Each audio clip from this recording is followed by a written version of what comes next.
Hello दोस्तों, मैं राकेश चौधरी आपका मैथमेटिक्स टीचर वेलकम करता हूं आपका शिल्पी क्लासेस के यूट्यूब चैनल। जैसा कि आपको पता है, समय, चाल, दूरी, टाइम, डिस्टेंस, स्पीड का पार्ट फर्स्ट हम देख चुके हैं।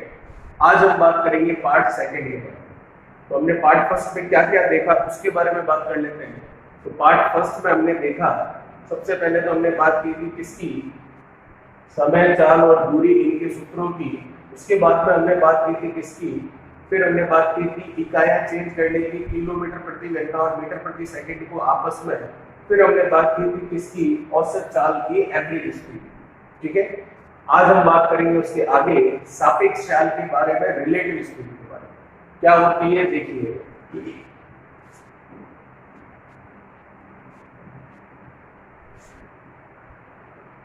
सापेक्ष चाल मतलब रिलेटिव स्पीड। तो सापेक्ष चाल की बात करूं, रिलेटिव स्पीड की बात करूं, तो सबसे पहले तो सापेक्ष चाल किस समय काम में ली जाती है।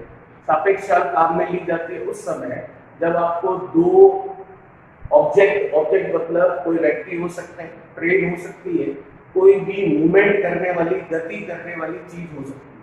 ठीक है, एक ट्रेन एक व्यक्ति हो सकता है, एक बस एक कार हो सकती है, एक मोटरसाइकिल एक ट्रेन हो सकती है, एक पैदल चलने वाला और एक ट्रेन हो सकती है। कोई भी दो मूवेबल ऑब्जेक्ट जो है, गति करने वाले जो भी दो वस्तुएं हैं वो हो, और उन दोनों की चाल हमें काम में लेनी हो, तो हम सापेक्ष चाल, रिलेटिव स्पीड काम में लेंगे। तो इसका मतलब सापेक्ष चाल के लिए हम क्या करते हैं, ये सापेक्ष चाल दो तरह से ली जाती है। एक तो ली जाती है कब, जब दोनों जिनकी स्पीड, गति हमें पता है, जब दोनों एक ही दिशा में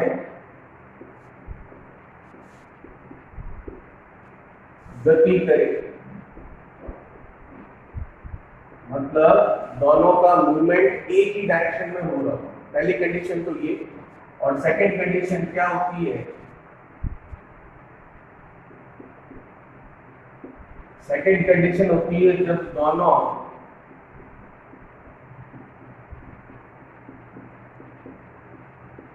विपरीत दिशा में, विपरीत दिशा मतलब अपोजिट डायरेक्शन मतलब एक दूसरे की और की बात कर रहा है। जब दोनों विपरीत दिशा में गति करें, तो इसका मतलब एक स्थिति तो हो गई जब दोनों एक ही दिशा में गति करें, और एक स्थिति हो गई जब दोनों विपरीत दिशा में गति करें। तो एक ही दिशा में का मतलब ये हुआ, सेम डायरेक्शन में, मतलब ये s1 की स्पीड से जा रहा है और कोई दूसरा s2 की स्पीड से जा रहा है। तो उनकी जो रिलेटिव स्पीड है, रिलेटिव स्पीड मतलब सापेक्ष चाल जिसे हम s8 से लिख सकते हैं, तो उनकी रिलेटिव स्पीड होती है s1 माइनस s2 का मतलब ये नहीं है कि पहले वाली चाल में से दूसरे वाली चाल को घटाना है। इसका मतलब सिर्फ इतना सा है, दोनों चालों का अंतर जो है वही होगा। फिर बात करते हैं जब दोनों विपरीत दिशा में गति कर रहे हो, विपरीत दिशा मतलब अपोजिट डायरेक्शन, तो उसका क्या होगा, विपरीत दिशा में गति कर रहे हो मतलब एक दूसरे की और गति कर रहे हो।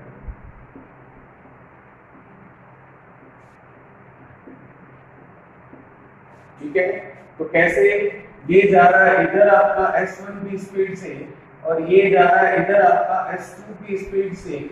इस स्थिति में जो sr है, जो आपकी रिलेटिव स्पीड है, वो क्या होगी, दोनों का योगफल।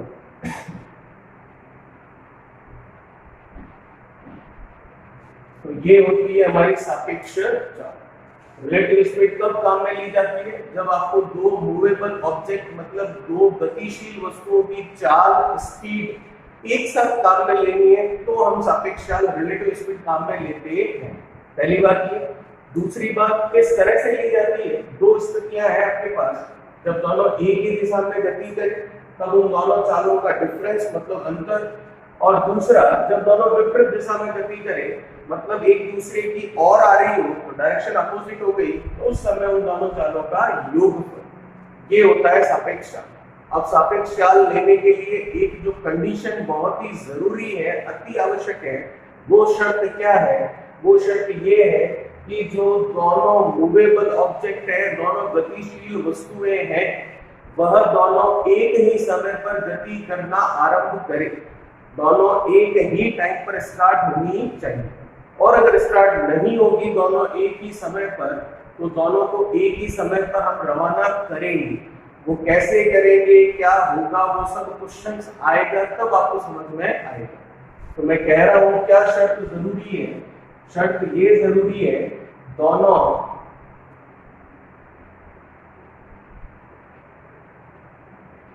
गतिशील वस्तुएं, वस्तुएं मतलब व्यक्ति भी हो सकते हैं, कोई भी दो मूवेबल ऑब्जेक्ट की हम बात कर रहे हैं, दोनों गतिशील वस्तुएं एक ही समय पर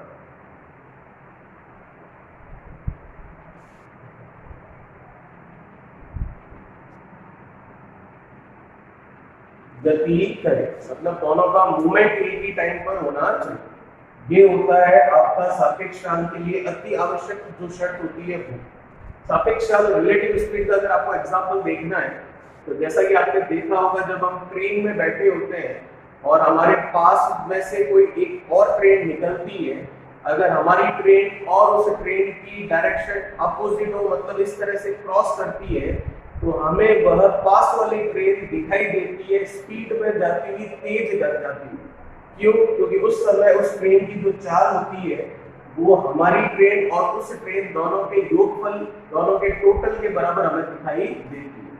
और यही आपने देखा होगा जब हम ट्रेन में बैठे होते हैं और ट्रेन चल रही होती है हमारी भी, और पास में से कोई दूसरी ट्रेन उसको पार करती है, मतलब पीछे से आकर क्रॉस करके आगे निकलती है, तब उस ट्रेन की चाल हमें कम दिखाई देती है, धीरे दिखाई देती है। उसका रीजन ये होता है कि उस समय उन दोनों की, उस ट्रेन की चाल जो हमें क्रॉस कर रही है, उस ट्रेन की चाल दोनों ट्रेनों के अंतर के डिफरेंस के बराबर होती है। तो ये होता है आपके सापेक्ष चाल, रिलेटिव स्पीड का कंसेप्ट। ठीक है, इसे देखिए, फिर बात करते हैं आगे और कंसेप्ट।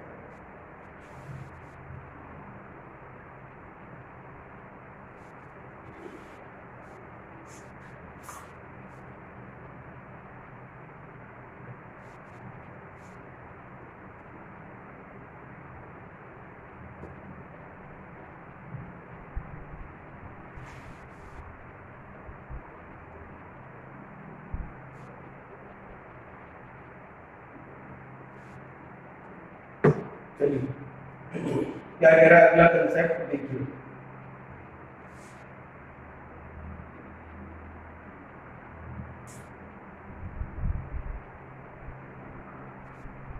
जब कभी भी कोई भी ट्रेन किसी भी पार करेगी, चाहे वो कोई व्यक्ति हो, चाहे वो खंभा हो, चाहे वो कोई ब्रिज हो, चाहे वो कोई दीवार हो, चाहे वो कोई आपकी सुरंग हो, चाहे वो कोई दूसरी ट्रेन हो, जब तक या कोई प्लेटफॉर्म हो, जब कभी भी कोई भी ट्रेन किसे भी पार करेगी, तो जो दूरी है, जो डिस्टेंस है, वो हमेशा पार करने वाली ट्रेन और जिसे वह पार कर रही है, दोनों के योगफल के बराबर होगी। क्या कहना मैं चाह रहा हूं? देखिए, जब कोई ट्रेन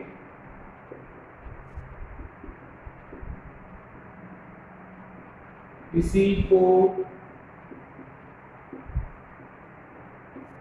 पार करती है, तो जब कोई ट्रेन किसी को पार करती है, किसी को मतलब किसी दूसरी ट्रेन को, किसी व्यक्ति को, किसी खंबे मतलब पोल को, किसी प्लेटफॉर्म को, किसी ब्रिज मतलब पुल को, किसी दीवार को, किसी सुरंग को, इनमें से किसी को भी जब कोई ट्रेन पार करती है, तो दूरी मतलब डिस्टेंस, दूरी पार करने वाली ट्रेन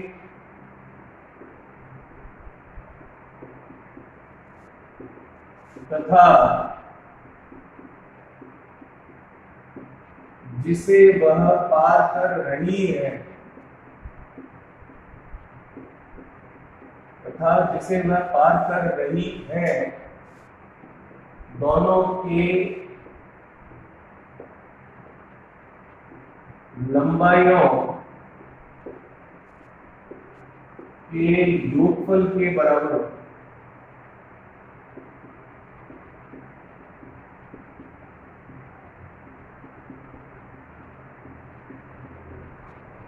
समझ आया आपको? जब कोई ट्रेन किसी को भी पार करेगी तो जो दूरी होगी वो पार करने वाली ट्रेन तथा जिसे वह पार कर रही है दोनों के लंबाइयों के योगफल के बराबर होगा।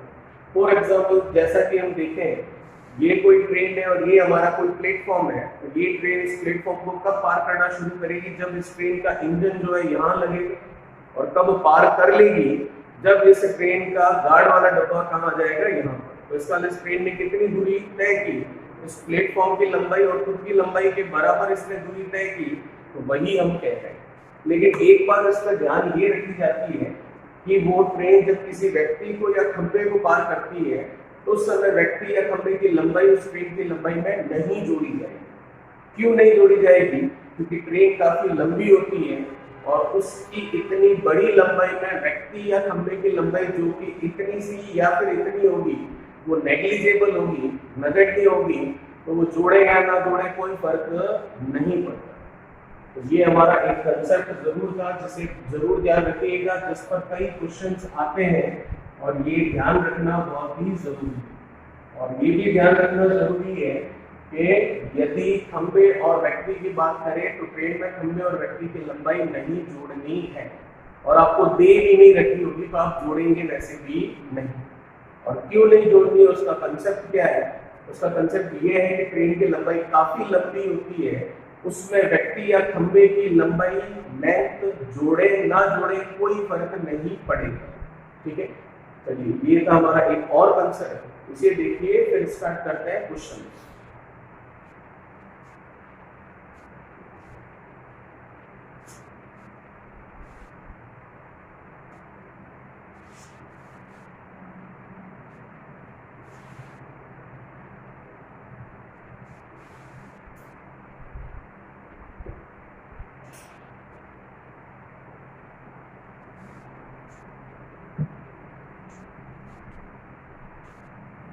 देखिएगा क्या कह रहा है फर्स्ट क्वेश्चन हमारा।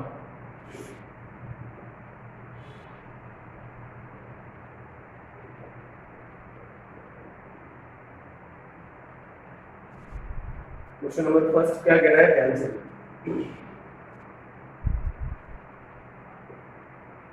एक ट्रेन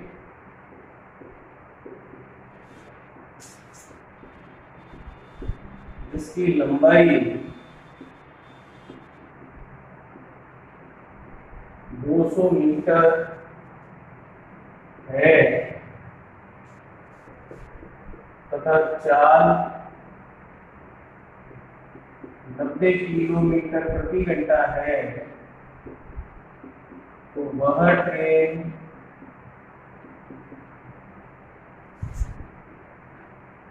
150 मीटर लंबे प्लेटफॉर्म को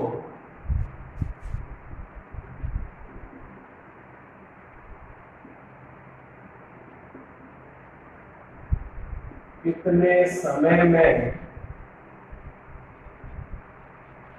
पार कर लेगी?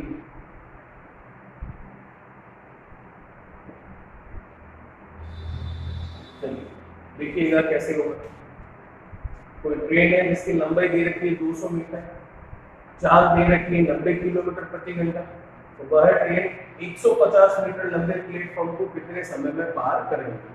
तो जैसा कि मैंने आपको कहा है कि जब कभी भी कोई भी ट्रेन किसे भी पार करती है तो जो दूरी होती है, डिस्टेंस होती है, वो ट्रेन जो पार कर रही है तथा जिसे पार कर रही है दोनों के योगफल के बराबर होती है। जैसा कि मैं देख सकता हूँ, क्या पूछ रहा आपको? समय मतलब टाइम। तो टाइम जो है, समय के बारे में अगर मैं बात करूँ तो क्या होगा? डिस्टेंस अपॉन क्या? स्पीड। ये होता है फॉर्मूला। स्पीड हमें दे रखी है कितनी? 90 किलोमीटर प्रति घंटा, और डिस्टेंस जो है ट्रेन और प्लेटफॉर्म की लंबाई के योगफल के बराबर होगा, क्योंकि ट्रेन प्लेटफॉर्म को पार कर रही है। तो टाइम हमें निकालना है, तो डिस्टेंस हो गई आपकी कितनी? 200 और कितनी? 150। 200 तो हो गई ट्रेन की लंबाई, 150 हो गई उस प्लेटफॉर्म की लंबाई। ठीक है, स्पीड हमें दे रखी है कितनी? 90 किलोमीटर प्रति घंटा, तो ये लिख लिया 90 किलोमीटर प्रति घंटा। अब जैसा कि आप देख सकते हैं, जब कोई ट्रेन प्लेटफॉर्म को पार कर रही है तो वो कुछ मिनट या कुछ सेकंड का समय लेगी, घंटों में तो समय लेगी नहीं। तो हमें समय जो निकालना वो सेकंड में निकालना। और ऊपर 200 और 150 ये देखूं तो ये किसमें है, मीटर में है। और ये जो 90 नीचे लिखा हुआ ये किसमें, किलोमीटर प्रति मीटर में।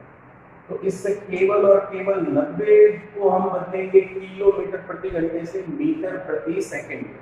तो जैसा कि आपको पता है कि मीटर प्रति सेकंड में लाना है, इसका मतलब किससे गुणा करवा देंगे, 5/18 से केवल और केवल किसका, 90 का। क्योंकि केवल और केवल 90 ही किसमें है, किलोमीटर प्रति घंटे। इसको मैंने कैंसिल किया कितनी बार, 5 बार। 200 हो गया 350, 5 का 5 से गुणा हो गया कितना, 25। 25 से 350 को हम काट सकते हैं, 25 से 100 जाता है 4 बार, तो ये 12 और 2 कितना, 14 बार। तो कुल मिलाकर हो गया कितना, 14 सेकंड। तो कितने सेकंड में वो पार कर लेगी उस प्लेटफॉर्म को, 14 सेकंड में उस प्लेटफॉर्म को पार कर लेगी। ठीक है, सिंपल था, बस ध्यान ये रखना था कि दोनों की लंबाई जोड़नी है, तब दूरी डिस्टेंस निकलेगी। और जो चाल है वो किलोमीटर प्रति घंटे से मीटर प्रति सेकंड में लानी पड़ेगी। देखिए इसे फिर बात करते हैं इसी तरह के अगले और कई वैरायटी के क्वेश्चन।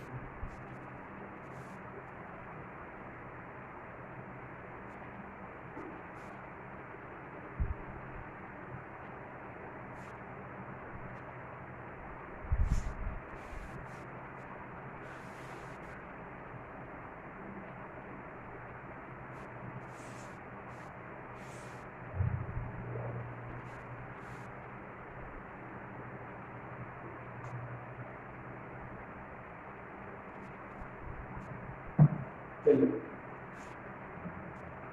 क्या कह रहा है अगला क्वेश्चन देखिए।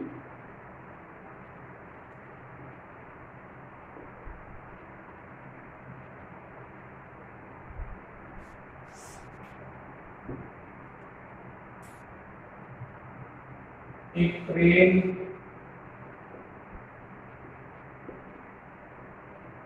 जिसकी लंबाई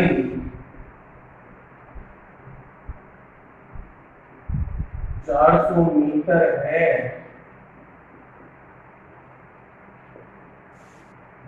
तथा चाल मतलब स्पीड 180 किलोमीटर प्रति घंटा है,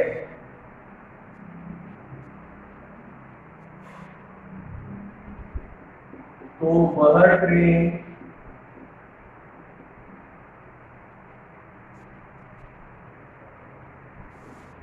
सौ मीटर लंबे प्लेटफॉर्म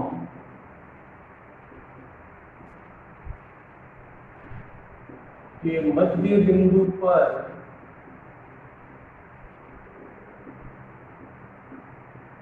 खड़े किसी व्यक्ति को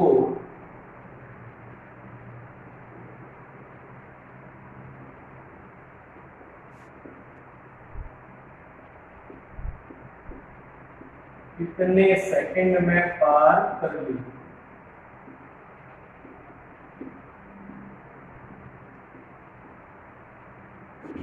देखिए क्या है क्वेश्चन, ट्रेन दे रखा है जिसकी लंबाई कितनी है, 400 मीटर और चाल दे रखी है 180 किलोमीटर प्रति घंटा। वह ट्रेन 300 मीटर लंबे प्लेटफॉर्म के मध्य बिंदु पर खड़े किसी व्यक्ति को कितने समय में पार कर ली। निकालना है क्या आपको, समय, टाइम, जो कि होता है डिस्टेंस अपॉन क्या, स्पीड। कोई दिक्कत नहीं, स्पीड हमें पता है किसकी है, ट्रेन की कितनी है, 180 किलोमीटर प्रति घंटा। इसको किस में बदलेंगे, मीटर प्रति सेकंड। क्या कर देंगे, 5/18 से गुणा कर देंगे, तो ये बन जाएगा 18 से कटने के बाद 10, 10 और 5 ये हो जाएगा 50 मीटर प्रति सेकंड। ठीक है, चलिए अब देखते हैं। अब डिस्टेंस की बात करूं तो डिस्टेंस क्या होता है, दूरी क्या होती है, जो पार करता है और जिसे पार करता है उन दोनों की लंबाइयों का योग। तो पार कौन कर रहा है, ट्रेन पार कर रही है, तो ट्रेन की लंबाई कितनी है, 400 मीटर। अब क्वेश्चन ढंग से पढ़िए, पार किसे कर रही है, व्यक्ति को पार कर रही है।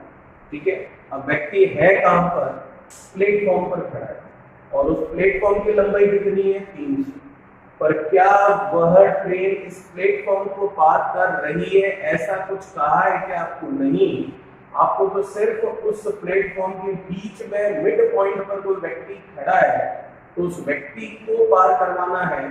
तो इसका मतलब प्लेटफॉर्म कितना भी लंबा है हमें उससे कोई मतलब नहीं, और वह व्यक्ति चाहे मिड पॉइंट पर खड़ा है या फिर इस प्लेटफॉर्म के किनारे पर खड़ा है उससे भी हमें कोई मतलब नहीं, क्योंकि हमारी शर्त ये कहती है कि जो पार करे, पार कौन कर रही है? ट्रेन, जिसकी लंबाई कितनी है 400 प्लस जिसे वो पार करे, तो प्रश्न के अनुसार पार कर रही है व्यक्ति को। और जैसा कि आपको पता है कि जब व्यक्ति को पार करती है या खंबे को पार करती है कोई ट्रेन, तो जो दूरी है, डिस्टेंस है, वो केवल ट्रेन की लंबाई के बराबर होती है, क्योंकि व्यक्ति या खंबे की लंबाई तो जोड़ी नहीं जाती है।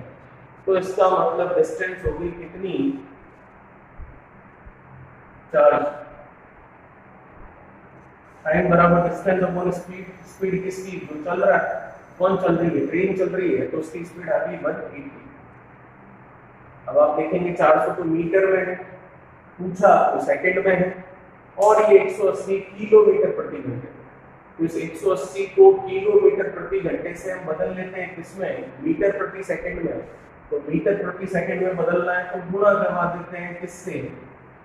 5/18। ये आ गया कितना? 10। ये 400, 10 × 5 कितना? 50। ये गया, तो इसका मतलब ये भी गया कितनी बार? 8 बार। तो वह उस व्यक्ति को कितने सेकंड में पार कर लेगी? 8 सेकंड में उस व्यक्ति को पार कर लेगी। सिंपल था, ठीक है। तो वही तरीका था, बस कंसेप्ट आपको ये ध्यान रखना है कि जो प्लेटफॉर्म की लंबाई यहाँ पर दी है वो हमारे किसी काम की नहीं। अगर कोई लोग इस तरह से करते हैं कई स्टूडेंट कि ये प्लेटफॉर्म दे रखा तो कितना? 300 मीटर, व्यक्ति खड़ा है इस प्लेटफॉर्म के मिड पॉइंट पर, मध्य बिंदु पर, तो ये हो गया मध्य बिंदु। इसका मतलब ये यहाँ से यहाँ तक 150 और ये यहाँ से यहाँ तक भी 150, ठीक है। अब अगर कोई इस तरह का हिसाब लगाता है, जो डिस्टेंस है, जो दूरी है, वो ट्रेन की लंबाई जो कि 400 प्लस यहाँ पर खड़ा है, तो यहाँ से यहाँ तक की लंबाई भी जोड़ ले और बोल दे डिस्टेंस हो गई 550, तो ये बिल्कुल गलत होगा। क्यों? क्योंकि ट्रेन उस व्यक्ति को पार कर रही है, केवल और केवल उस व्यक्ति के बारे में कहा है, तो इस वाली दूरी से हमें कोई मतलब नहीं। चलिए देखिए इसे, फिर बात करते हैं अगले क्वेश्चन।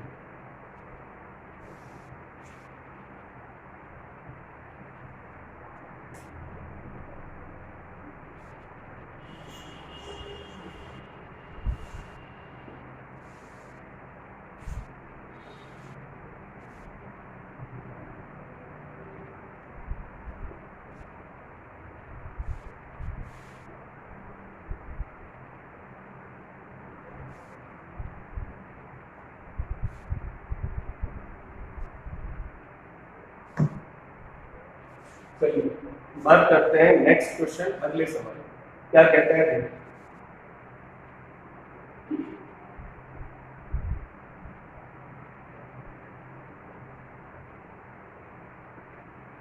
क्या है क्वेश्चन? देखिए, दो ट्रेनें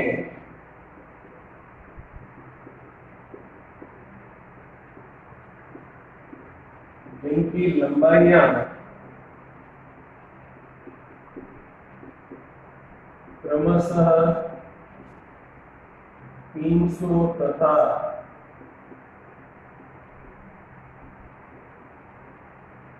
400 मीटर है, ठीक है। आगे इनकी चालें क्रमशः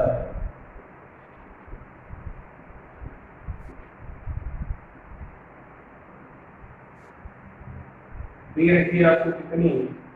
फॉर एग्जाम्पल इनकी चालें दे रखी है आपको क्रमशः 60 किलोमीटर प्रति घंटा, 40 किलोमीटर प्रति घंटा है। तो दोनों ट्रेनें एक दूसरे को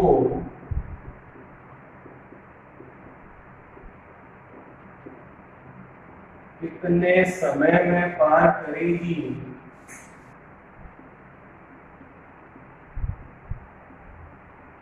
यदि दोनों दो स्थितियां दे रखी है, पहली स्थिति और दूसरी स्थिति, यदि दोनों एक ही दिशा में गति करें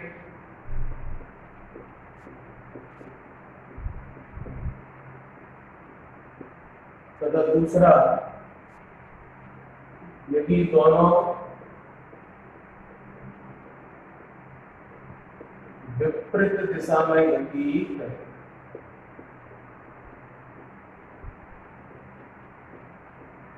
देखिए अच्छा क्वेश्चन है, ध्यान से देखिएगा।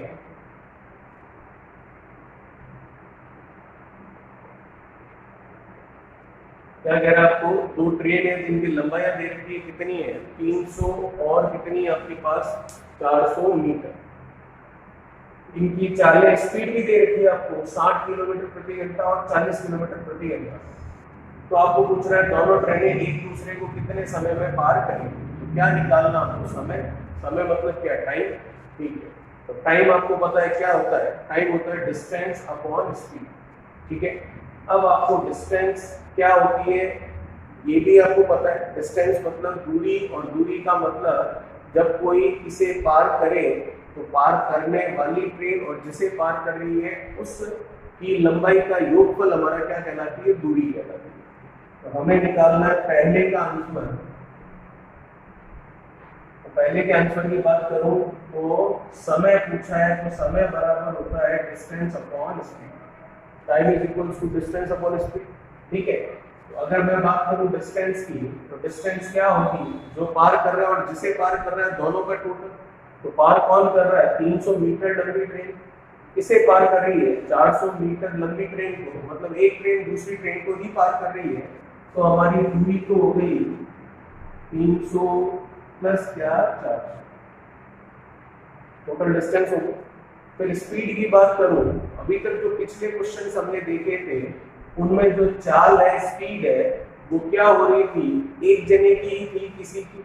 लेकिन यहाँ पर स्पीड जो है वो दो स्पीड दे रखी है, पहली और दूसरी दोनों ट्रेन। तो मैंने आपको कहा है जब आपको दो चालें दे रखी हो, दो स्पीड दे रखी हो और दोनों स्पीड को आपको काम में लेना हो, तो हम उसे सापेक्ष चाल, रिलेटिव स्पीड के द्वारा काम में लेते हैं। अब सापेक्ष चाल के लिए अति आवश्यक शर्त क्या थी कि दोनों एक ही समय पर रवाना होने चाहिए, पर क्वेश्चन में कहीं पर भी ऐसा कुछ नहीं लिखा हुआ है जिससे कि ये पता चल पा रहा है कि कौन कब रवाना हुआ है।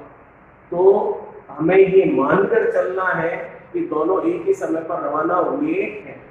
अगर दोनों का समय अलग अलग रहा हो रवाना होने के लिए, तो आपको क्वेश्चन जरूर कहता है कि पहली ट्रेन इस समय और दूसरी ट्रेन इस समय रवाना हुई, लेकिन ऐसा यहाँ पर कुछ नहीं कहा है। तो हम मानकर चलेंगे बाय डिफॉल्ट कि दोनों एक ही टाइम पर रवाना हुए होंगे। ठीक है, चलिए, तो हमने मान लिया दोनों एक ही समय रवाना हुए होंगे। तो अब इनकी स्पीड की चाल की बात कर रहे हो, तो इनकी स्पीड होगी क्या, रिलेटिव स्पीड, सापेक्ष चाल। अब स्थिति ये है कि दोनों एक ही दिशा में गति कर रहे हैं, तो दोनों एक ही दिशा में गति कर रहे हैं, इसका मतलब क्या होगा, दोनों की डायरेक्शन एक है, तो रिलेटिव स्पीड होगी दोनों की चालों का अंतर, मतलब डिफरेंस। तो 60 किलोमीटर पर आवर और 40 किलोमीटर पर आवर का डिफरेंस अगर मैं देखूं तो वो कितना होता है, 20 किलोमीटर पर। अब जैसा कि आप देख सकते हैं कि 20 किलोमीटर पर आवर है, तो इसे मीटर पर सेकंड में बदलना पड़ेगा। तो इसका हम गुणा करेंगे किससे, 5/18। अब इसे सॉल्व करना है सिंपल सा, वो हम कर लेते हैं। तो देखिए ये हो गया 300 प्लस 400 कितना 700, और यहाँ पर ये कैंसिल हो रहा है जैसे कि मैं देख पा रहा हूँ, 2 से 9 और ये 2 से कितना 10, फिर ये 9 कहाँ जाएगा ऊपर और ये नीचे 10 इंटू 5 कितना 50, ये कैंसिल हो गया 0 से 0, फिर 5 से अगर इसको कैंसिल करूं तो ये गया एक बार, फिर कितना रहा 5 से इसको कैंसिल किया तो ये गया एक बार, तो अब कितना रहा 2, तो 20 हुआ, तो अब 5 से गया कितनी बार 4 बार। 14 का 9 से गुणा कर लेते हैं, तो 14 का अगर 10 से गुणा करें तो 140 होता है, तो 140 में से 14 अगर हम कम कर ले तो ये हो गया कितना 126। तो कितने सेकंड में पार करेगी, 126 सेकंड में पार करेगी, और 126 सेकंड का मतलब होता है 2 मिनट और 6 सेकंड, ठीक है, क्योंकि 120 सेकंड मतलब 2 मिनट, क्योंकि 60 सेकंड मतलब 1 मिनट, तो ये पार करेगी 2 मिनट 6 सेकंड, ठीक है यहाँ तक। तो ये हो गया आपकी पहली वाली कंडीशन का आंसर 2 मिनट 6 सेकंड। बात करते हैं जो सेकंड कंडीशन है उसके बारे में भी। तो सेकंड कंडीशन जो है वो कह रहा है अगर दोनों विपरीत दिशा में मतलब अपोजिट डायरेक्शन में मतलब एक दूसरे की और गति करेंगे, तो निकालना तो आपको यहाँ पर भी टाइम ही है, तो टाइम निकालना है तो d अपॉन क्या करेंगे हम s डिस्टेंस अपॉन स्पीड करेंगे। तो डिस्टेंस आप देख सकते हो जो पार कर रहा है और जिसे पार कर रहा है दोनों का टोटल, तो 300 और 400 का टोटल 700। नीचे क्या आएगी स्पीड। अब स्पीड कैसे आएगी जब दोनों की डायरेक्शन एक दूसरे की और मतलब अपोजिट है, तो हम क्या करते हैं दोनों को ऐड करते हैं, तो दोनों को ऐड कर लिया 60 और 40 किलोमीटर पर आवर कितना हो गया 100 किलोमीटर पर आवर। अब जैसा कि आप देख सकते हैं ये 700 किस में है मीटर में है और ये 100 किस में किलोमीटर प्रति घंटे में है, तो इस 100 को बदल रहे हैं मीटर पर सेकंड में, तो गुणा करवा देते हैं 5/18। कुछ कैंसिल हो सकता है तो कैंसिल कर दिया, बट्टा के नीचे बट्टा है तो संख्या कहाँ जाएगी ऊपर, तो 18 चला गया 7 के पास, तो 18 और 7 का हम करवा देते हैं गुण। 18 और 7 का मल्टीप्लिकेशन हम करवाएंगे, तो आप देखिए कितना हो गया 7 का 8 से 56, ठीक है, फिर ये 5, तो 7 और 5 हमने कर लिया, कितना हो गया ये 12, नीचे कितना है इसमें 5, ठीक है। फिर 5 का 126 में हमें क्या करना है भाग देना है, 126 में भाग दिया तो 5 से ये गया 2 बार, फिर कितना हुआ 26, ये गया 5 बार, फिर कितना हुआ 10, फिर गया कितनी बार 2 बार। तो कितने सेकंड लगे 25.2 सेकंड लगेंगे एक दूसरे को पार करने में अगर दोनों एक दूसरे की ओर आ रही है। ये था हमारे क्वेश्चन का आंसर, सिंपल सा। हमने देखा किस तरीके से हुआ ये, जो हमें कंडीशन पता थी उसके अनुसार हमने एक बार को घटाया जब दोनों एक ही दिशा में थे, और जब दोनों विपरीत दिशा में थे तो उनकी चालों को जोड़ा, फिर उनकी चालों को हमने किलोमीटर प्रति घंटे से बदल दिया मीटर प्रति सेकंड। चलिए देखिए इसे, फिर अगले क्वेश्चन के बारे में बात करते हैं।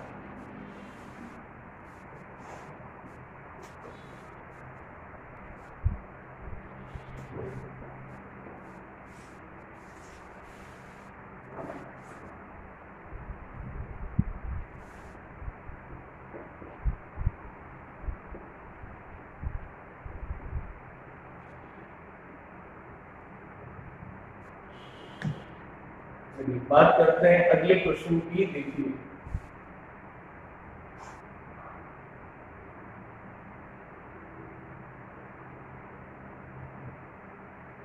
क्या कह रहा है अगला सवाल, देखिए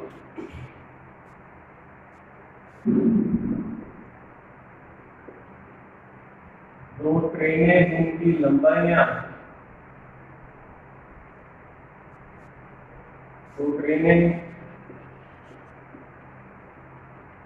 जिनकी लंबाइयां आपको दे रखी है क्रमशः 300, 200 मीटर है, ठीक है। फिर आगे तथा जिनकी चालें मतलब स्पीड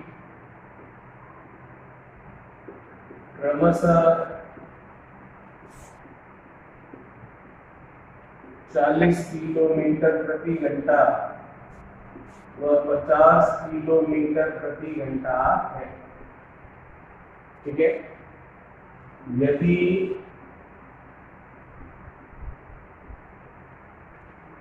दोनों ट्रेन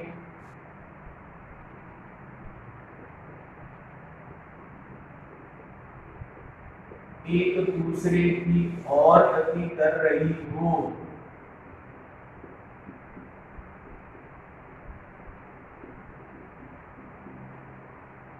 यदि दोनों ट्रेन एक दूसरे की और गति कर रही हो तो पहली ट्रेन के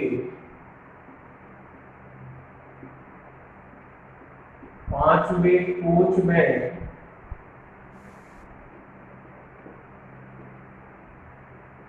बैठे एक व्यक्ति को दूसरी ट्रेन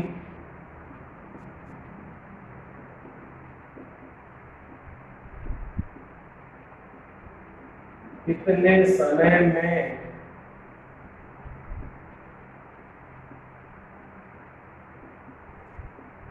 पार कर ली। क्वेश्चन क्या है, जितना बड़ा क्वेश्चन है उतना ही छोटा इसका आंसर है। बस सिर्फ और सिर्फ इस चैप्टर में ये है कि आपको लैंग्वेज अच्छे से पता होनी चाहिए। ठीक है, लैंग्वेज अच्छे से कैसे, वो मैं आपको बता दूं। क्या कह रहा है, आपको दो ट्रेन जिनकी लंबाई आपको दे रखी है कितनी है, 300 और 200 मीटर।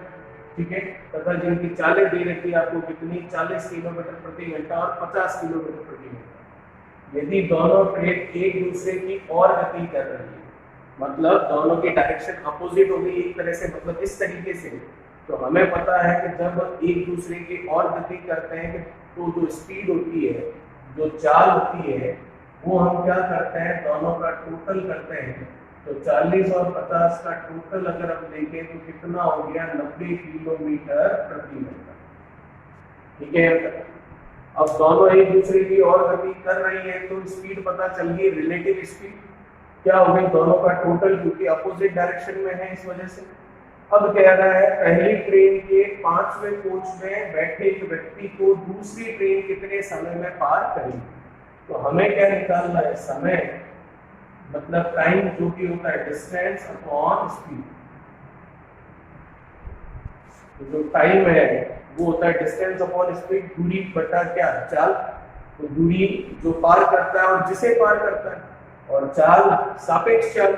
ठीक है, सापेक्ष चाल एक दूसरे की और आ रहा है तो सापेक्ष चाल दोनों का टोटल हो गई, तो इसका मान को आगे। डिस्टेंस क्या, 300 और 200 को जोड़कर 500 लिखा जाएगा, नहीं। क्यों, क्योंकि सवाल क्या कह रहा है, ढंग से देखिए। सवाल आपको कह रहा है कि पहली ट्रेन के 5वें कोच में एक व्यक्ति को, मतलब पहली ट्रेन को पार नहीं कर रही है दूसरी वाली ट्रेन, पार किसे करना है, पहली ट्रेन का 5वां कोई कोच है, उसमें कोई एक व्यक्ति बैठा है, उसे हमें पार करना है। और पार कौन कर रही है, पार कर रही है दूसरी ट्रेन। तो आप समझ सकते हैं कि दूरी मतलब डिस्टेंस क्या होती है, जो पार करता है और जिसे पार करता है, उन दोनों की लंबाइयों का योगफल। तो पार कौन कर रहा है, यहाँ पर दूसरी ट्रेन पार कर रही है। तो दूसरी ट्रेन की लंबाई कितनी है, 200 मीटर। तो इसका मतलब जो डिस्टेंस है वो ही 200। तो पार करने वाली कौन है, दूसरी ट्रेन, मतलब 200 मीटर लंबी ट्रेन। और पार किसे कर रही है, पहली ट्रेन के 5वें कोच में बैठे एक व्यक्ति को पार कर रही है। तो इसका मतलब पार तो व्यक्ति को कर रही है, चाहे वो व्यक्ति आपके पहली ट्रेन के 5वें कोच में बैठा है, या पहली ट्रेन के इंजन में बैठा है, या पहली ट्रेन के गार्ड वाले डब्बे में बैठा है, या फिर पहली ट्रेन के 10वें कोच में बैठा है, हमें उससे कोई मतलब नहीं।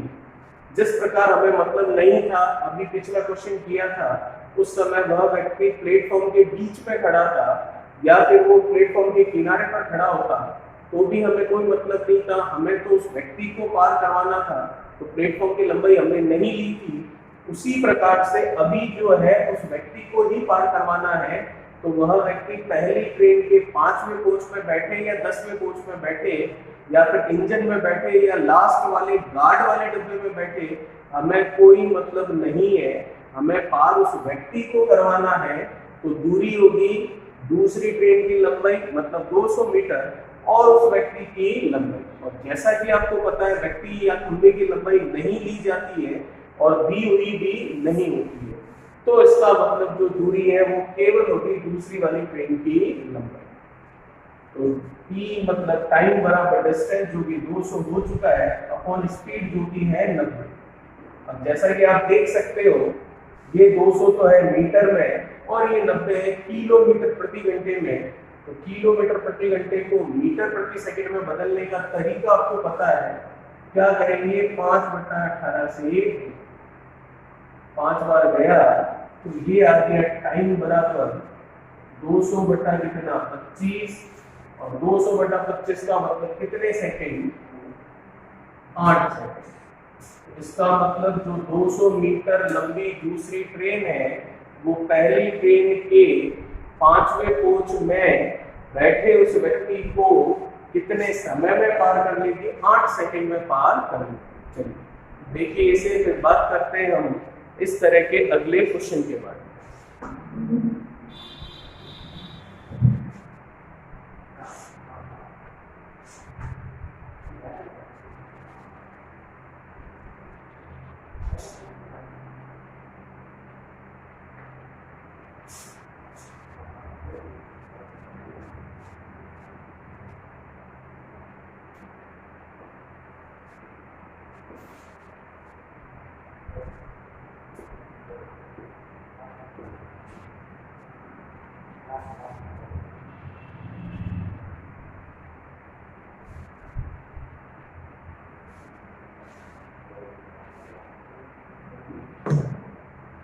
क्या कह रहा है अगला हमारा सवाल देखिए।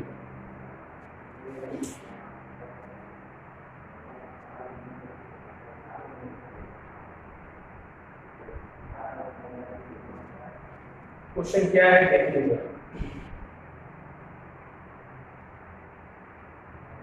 क्वेश्चन है आपके पास दो स्टेशनों के बीच की दूरी 500 किलोमीटर है।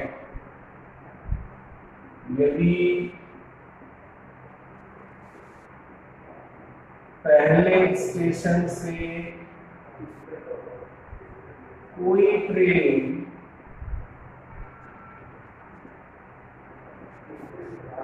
60 किलोमीटर प्रति घंटे की रफ्तार से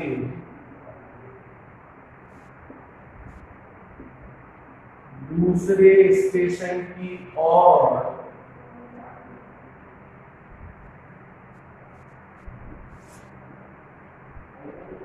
जाती है तथा उसी समय दूसरी ट्रेन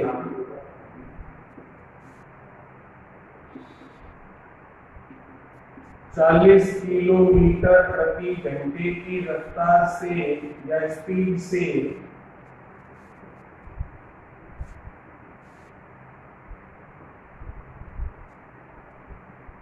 पहले स्टेशन की ओर आती है।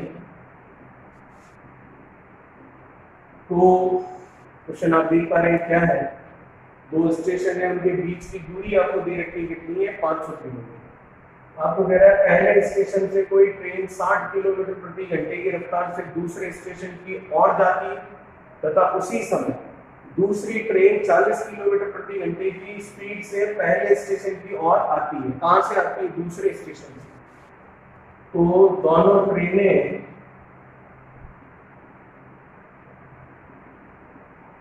कितने घंटे बाद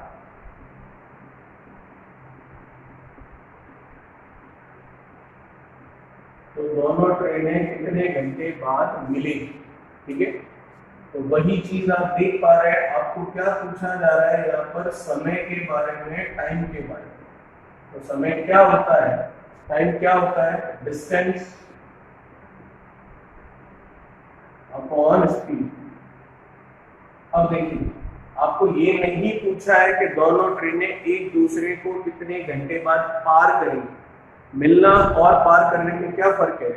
मिलने का मतलब ये दो ट्रेनें इस तरह से आ रही है और जब इंजन यहाँ पर पहुंचे तो ये मिल गई, और पार करने का मतलब होता है इस तरीके से गार्ड वाले डब्बे यहाँ होने चाहिए तब ये पार कर ली। तो अभी आपको कह रहा है क्या, मिलने का कितने घंटे बाद मिलेगी, तो समय पूछा है, तो समय बराबर होता है आपकी दूरी बटा 4। तो दूरी आप देख सकते हैं दोनों के बीच की कितनी है, 500 किलोमीटर। चलिए, चाल आप देख सकते हैं, 2 की चाल दे रखी है, तो जब 2 की चाल होती है तो हम सापेक्ष चाल काम में लेते हैं, और सापेक्ष चाल के लिए शर्त है दोनों एक ही समय पर रवाना होने चाहिए। तो क्वेश्चन ने बोल दिया है उसी समय, मतलब दोनों एक ही समय पर रवाना हो रहे हैं। अब ये देखना है कि दोनों एक दूसरे की ओर आ रहे हैं या दोनों एक ही दिशा में हैं। तो मैं देख पा रहा हूँ दूसरे स्टेशन की ओर, मतलब दोनों एक दूसरे की ओर आ रहे हैं, तो इसका मतलब सापेक्ष चाल इनका योगफल होगी। तो योगफल कर लेते हैं 60 का, और योगफल करते हैं किसका, 40 के साथ। तो ये हो गया 60 प्लस 40। तो टाइम हो गया आपके पास 500 बटा कितना, 100। अब ये 60 प्लस 40 जो है वो किलोमीटर प्रति घंटे में है, हमें चाहिए मीटर प्रति सेकंड। तो किलोमीटर प्रति घंटे को मीटर प्रति सेकंड में बदलना है, तो आपको पता है क्या करना है आपको, 5 बटा 18 से। तो मैं देख सकता हूँ 00 से 00, 5 से 5 गया, बटा के नीचे बटा है तो 18 कहाँ जाएगा, ऊपर। तो टाइम आ गया कितना, 18 सेकंड। तो इसका मतलब जो ये दोनों ट्रेनें हैं, ये दोनों की दोनों, सॉरी थोड़ी सी मिस्टेक है यहाँ पर, देखिएगा ये 500 किस में है, किलोमीटर में, 60 और 40 ये भी किस में है इस बार, किलोमीटर प्रति घंटा और किलोमीटर प्रति घंटा। तो इसका मतलब हमें बदलने की जरूरत नहीं है। गया कितनी बार, 5 बार, तो कितने घंटे, 5 घंटे बाद में दोनों ट्रेनें आपस में एक दूसरे से मिल जाएंगी। जो कि मैंने अभी बदला था यहाँ पर, वो चेंज करने की जरूरत नहीं है, क्योंकि ऊपर 500 मीटर नहीं है, 500 किलोमीटर ही है। तो दोनों ट्रेनें 5 घंटे बाद में एक दूसरे से मिल जाएंगी। ठीक है, ये था हमारा आज का लास्ट क्वेश्चन। आई होप आपके लिए वीडियो काफी यूजफुल रहा होगा। चैनल को सब्सक्राइब और वीडियो को लाइक और शेयर जरूर कीजिए। Thank you so much.